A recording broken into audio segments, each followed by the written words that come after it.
nous faisons un bref historique sur les enfants en rupture familiale. En général et partout ailleurs, en Amérique, Europe, Asie, Afrique, suite à certaines situations de guerre dans les années 1970, il y a eu beaucoup de déséquilibres familiaux sur le plan économique et sur le plan social. Et ces déséquilibres ont amené beaucoup de problèmes dans les familles, beaucoup de problèmes dans les sociétés, beaucoup de problèmes d'humanisme. En République démocratique du Congo, ces problèmes sont allés plus loin parce que la République démocratique du Congo connaît une crise sans précédent car il y a un quart de siècle que la situation de la RDC ne fait que s'empirer suite à des guerres.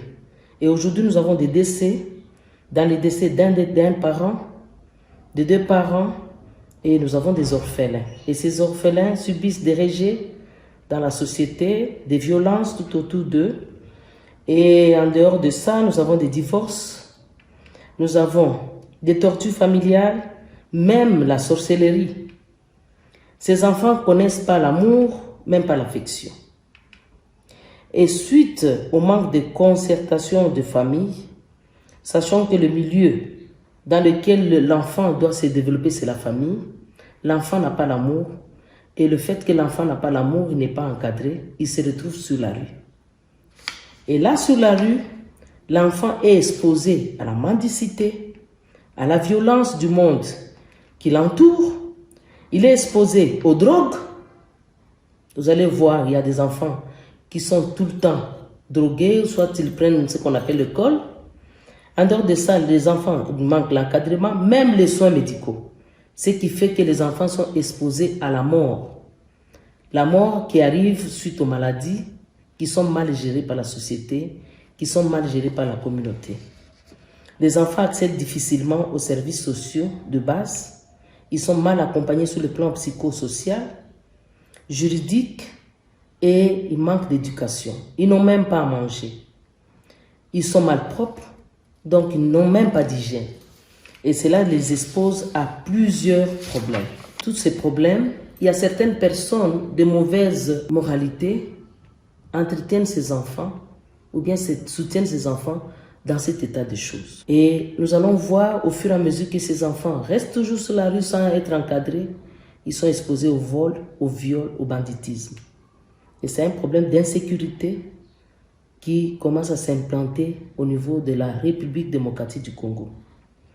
Une fois dans la rue, on les appelle des chégués, on les appelle les enfants de la rue. Ils ont tout un tas de noms.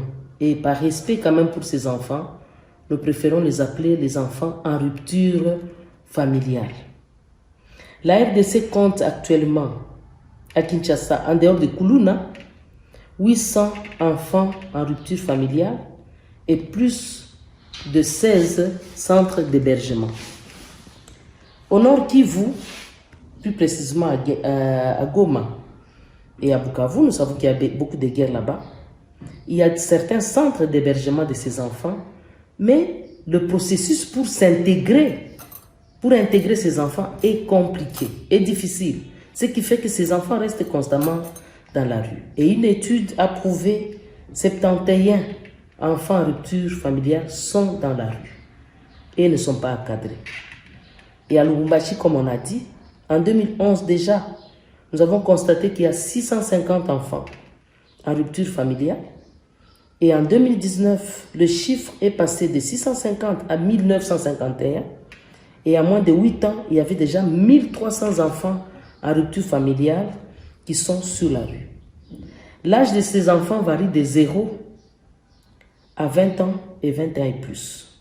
Et quand ils ont plus de 20 ans, ils ne vivent plus le phénomène des enfants de la rue, mais ils vivent le phénomène de Kuluna. Il existe plusieurs centres d'hébergement de ces enfants et aussi des sites là où on peut les retrouver, comme le marché Rail, Express, Royal, Kiwele, Tunnel, Bel Air, musée croisement avec l'avenue du 30 juin, qui est la Balanda, Poste, Salama, et il y a aussi Alilak, Zo, entre Karafia, Sendoué, et au niveau de la révolution.bi. Et il y a d'autres sites qui ne sont pas cités ici alors qu'il y en a beaucoup. Des centres d'hébergement, nous avons des centres privés et nous avons des centres de l'État.